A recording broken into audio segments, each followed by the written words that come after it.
नमस्कार विद्यार्थी मित्रांनो, स्वागत आहे तुमचं आपल्या यूट्यूब चॅनेलवरती। आज आपण एक नवीन पॉईंट बघणार आहोत। त्या पॉईंटचं नाव आहे बफर सोल्यूशन।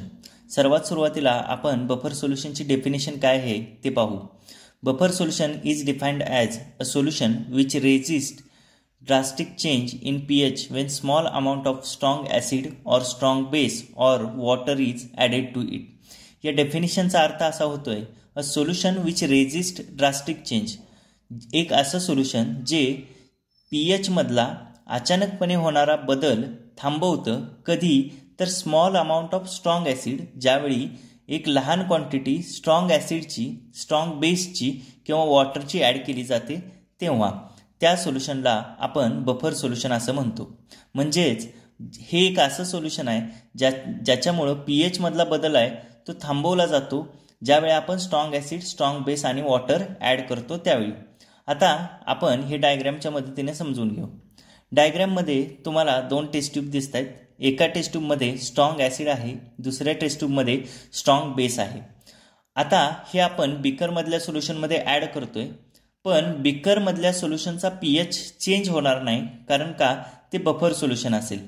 म्हणून मी इथं लिहितो pH of the solution does not change. Buffer solution असल्यामुळं ह्या सोल्यूशनचा pH आहे तो बदलणार नाही। आता types of the buffer solution बघू आपण। बफर सोल्यूशनचे दोन प्रकार होतात। There are two types of the buffer solutions, A acidic buffer solution, B basic buffer solution. आता हे जे सोल्यूशन्स आहेत, ॲसिडिक बफर सोल्यूशन आणि बेसिक बफर सोल्यूशन, हे दोन्ही आपण वन बाय वन पाहू। सर्वात सुरुवातीला आहे ॲसिडिक बफर सोल्यूशन। त्याची डेफिनेशन सर्वात सुरुवातीला बघू आपण। A solution containing weak acid and its a salt with strong base is called as acidic buffer solution। Acidic buffer solution कोणाला म्हटलं जातं? हे एक असं सोल्यूशन आहे ज्याच्यामध्ये वीक ॲसिड आहे आणि त्याचं सॉल्ट आहे स्ट्रॉंग बेस बरोबरचं। इथं आणखीन इझी व्हावं याच्यासाठी मी खाली आणखीन एक वाक्य लिहितो, weak acid plus its a salt with strong base. हे काय आहे? वीक ॲसिड आहे आणि त्याचं सॉल्ट आहे स्ट्रॉंग बेस बरोबरचं। आता वीक ॲसिड म्हणून आपण एक्झाम्पल घेऊ ॲसिटिक ॲसिडचं। इथं मी फॉर्म्युला लिहितो CH3COOH प्लस त्याचं स्ट्रॉंग बेस बरोबरचं सॉल्ट कोणतं आहे तर CH3COONA म्हणजे सोडियम ॲसिटेट।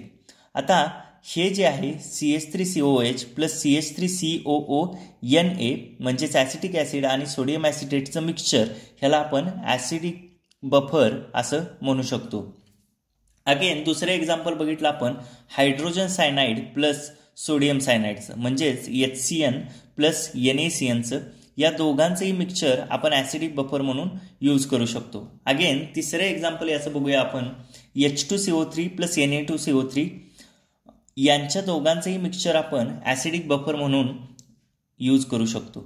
आता जो ॲसिडिक बफर आहे त्याचा pH कसा डिटरमाइन केला जातो ते आपण पाहू।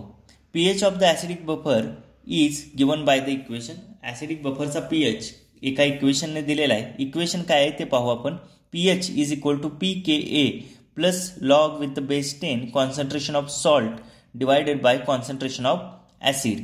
आता कॉन्सन्ट्रेशन ऑफ सॉल्ट म्हणजे सॉल्ट विथ स्ट्रॉंग बेस, जे वीक ॲसिड आहे त्याचं सॉल्ट आहे स्ट्रॉंग बेस बरोबर, त्याचं कॉन्सन्ट्रेशन आपण इथं घेणार आहे। आणि खाली कॉन्सन्ट्रेशन ऑफ ॲसिड म्हणजे जे काय वीक ॲसिड आहे त्याचं कॉन्सन्ट्रेशन घेणार। आता इथं राहिली टर्म pKa। आता pKa काय आहे तर इथं मी लिहितो where pKa is equal to negative logarithm of with the base 10 K म्हणजे काय तर डिसोसिएशन कॉन्स्टंट। हे झालं ॲसिडिक बफरच्या बाबतीत। आता आपण बेसिक बफर काय असतं ते बघूया। A solution containing weak base and its a salt with strong acid is the basic buffer solution. Basic buffer solution कोणाला म्हटलं जातं? याच्यामध्ये वीक बेस असतो आणि त्याचं सॉल्ट असतं स्ट्रॉंग ॲसिड बरोबरचं। अगेन मी इझी होण्यासाठी खाली एक वाक्य लिहितो, weak base plus its a salt with strong acid.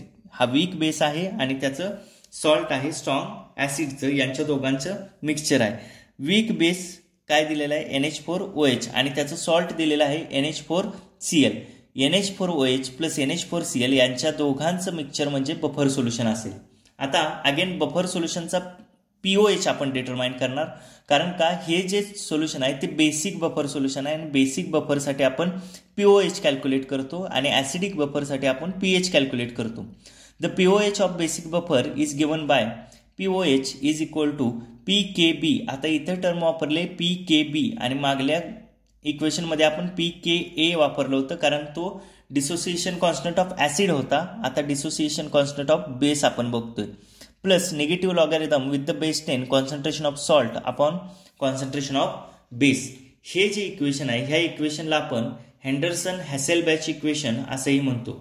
आता अगेन PKB काय आहे तर PKB is equal to negative logarithm with the base 10 KB म्हणजे डिसोसिएशन कॉन्स्टंट ऑफ बेस. इथं आपण दोन्ही पॉईंट कव्हर केलेले आहेत, ॲसिडिक बफर आणि बेसिक बफर. नेक्स्ट लेक्चरला आपण बेसिक बफर किंवा ॲसिडिक बफर यांची ॲक्शन कोणत्या पद्धतीची असते ते पाहू. इथेच थांबू.